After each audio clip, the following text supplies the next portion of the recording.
Okay, so that was the first level of the handstand preparation. The second level, you'll see, involves the same movement, but we add to that a dangling of the foot. So let's just go back into the first preparation.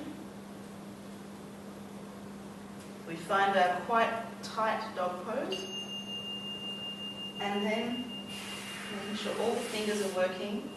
We take the leg up to some point, and I'm using the ball of the foot. So actually this is a lot of leg. A lot of leg's going to be used in the upper leg, and I press it into the wall, use my 10 fingers, and I dangle the bottom foot just a couple of centimetres off the ground.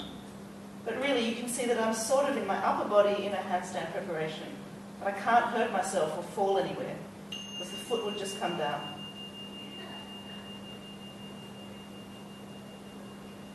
And then coming down. If you were doing this on your own, you would really be quite sure to do both sides the same amount of time if you can, because we always favour one side.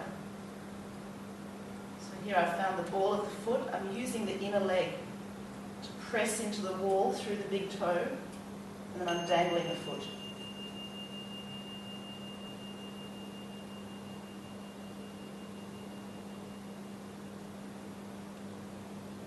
So that's stage 2.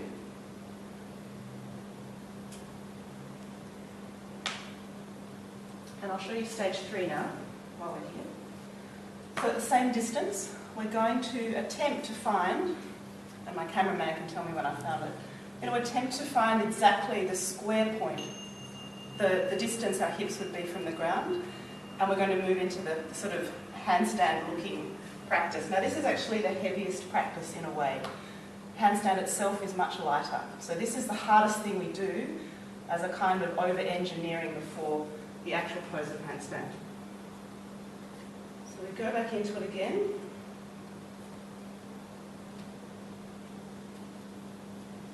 So what I'm now looking for when I creep up the wall is about where my hips will end up. So let's see, is that good, cameraman? Yep.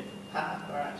So if I then use the inner leg and press, and keep the legs a little bit bent so that you work the legs rather than lock them out. And then it's lots and lots of hand. Too high, you think? Tiny bit. There we go, that's better. Come down. So that's the heaviest one of all. As you can see, one stays up for not long. And the next one is the same thing, and we let one leg come to vertical completely. So we're getting closer and closer to the handstand feeling. And in this one, it gets lighter. It's actually easier to hold it with one leg off the wall.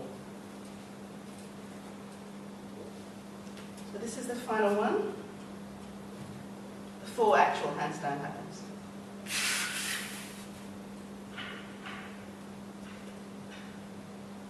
So we press up, and then we go into one leg.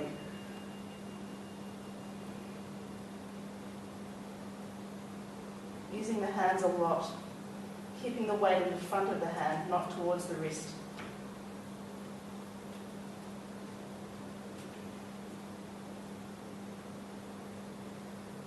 Using the big toe a lot to find the ceiling if you can.